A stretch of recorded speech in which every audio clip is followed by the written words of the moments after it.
حضرت خدیجہ نے خود اپنے نکاح کا پیغام آپ صلی اللہ علیہ وسلم کو ایک عورت کے ذریعے بھجوایا۔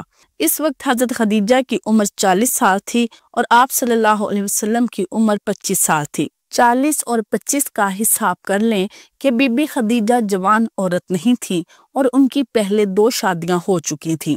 آپ صلی اللہ علیہ وسلم کو جب نکاح کا پیغام دیا گیا تو انہوں نے فرمایا کہ میں اپنے چچا سے مشورہ کر کے بتاؤں گا۔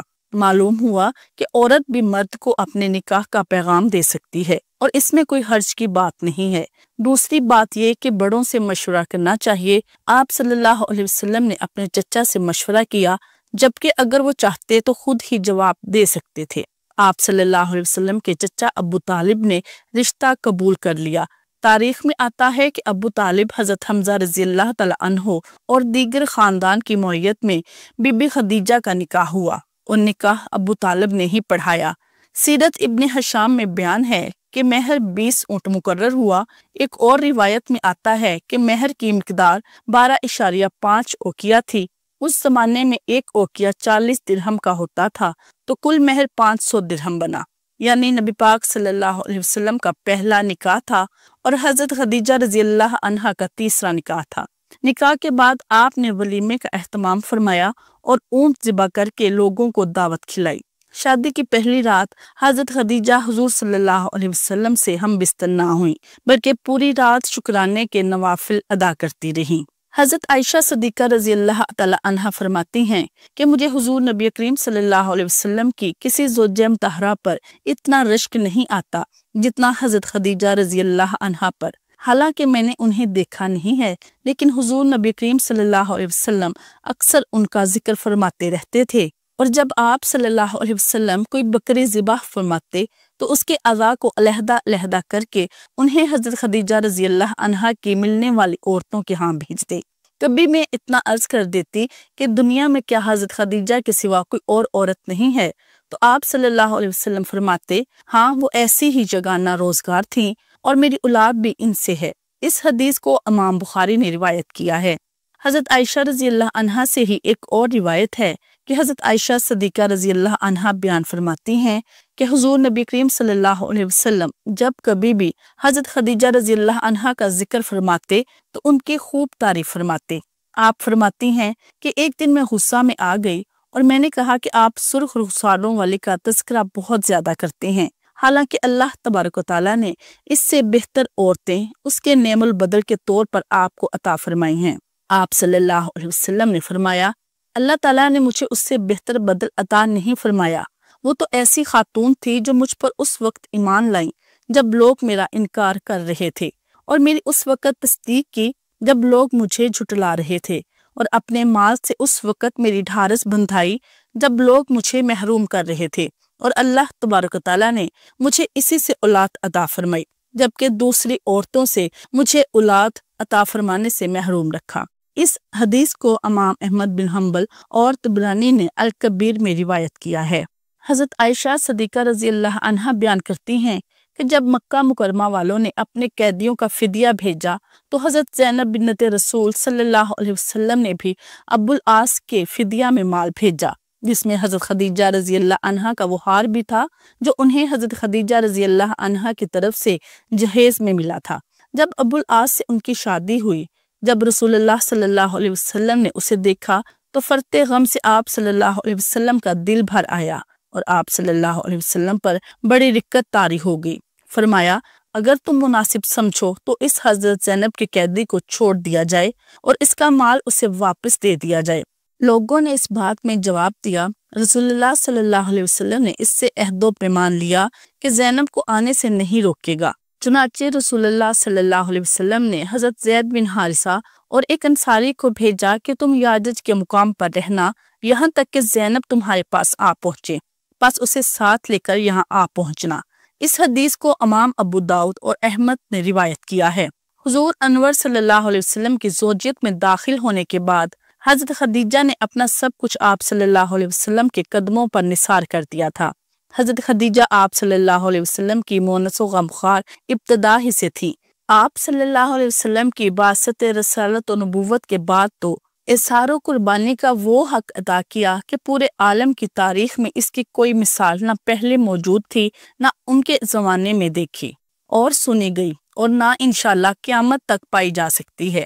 نبوت کے بعد حضرت خدیجہ کا مال تقریباً ان کی وفات تک آپ صلی اللہ علیہ وسلم اور آپ صلی اللہ علیہ وسلم کی اولاد امجاد کے لیے معاش کا ذریعہ بنا رہا، اور آپ صلی اللہ علیہ وسلم اہل و عیال کی ضروریات کو مہیا کرنے سے بے فکر ہو کر گم گشتہ راہ انسانوں کو خداوندی قدوس کی وحدانیت کا سبق پڑھاتے رہے، اور ان کو راہ راست پر لا کر دین و دنیا دونوں کی کامیابیاں ان کے قدموں میں ڈالتے رہے۔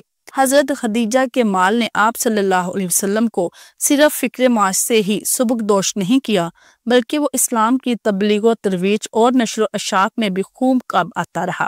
چنانچہ ان کے احسان کا تذکرہ کرتے ہوئے آپ صلی اللہ علیہ وسلم ارشاد فرماتے ہیں، انہوں نے مالکانہ طور پر اپنا مال میرے حوالے کر دیا تو میں نے راہ خداوندی میں سے اسے دین کی نشر و اشاعت کے لیے خرچ کیا۔ حضرت عائشہ صدیقہ رضی اللہ عنہا فرماتی ہیں کہ میں حضور نبی اکرم صلی اللہ علیہ وسلم کی ازواج مطہرات میں سے کسی پر اتنا رشک نہیں کرتی جتنا حضرت خدیجہ رضی اللہ عنہا پر، حالانکہ وہ میرے نکاح سے پہلے ہی وفات پا چکی تھی، لیکن میں آپ صلی اللہ علیہ وسلم کو ان کا کثرت سے ذکر فرماتے ہوئے سنتی تھی کہ اللہ تعالیٰ نے آپ صلی اللہ علیہ وسلم کو حکم دیا کہ خدیجہ کو موتیوں کے محل کی بشارت دے دیجیے۔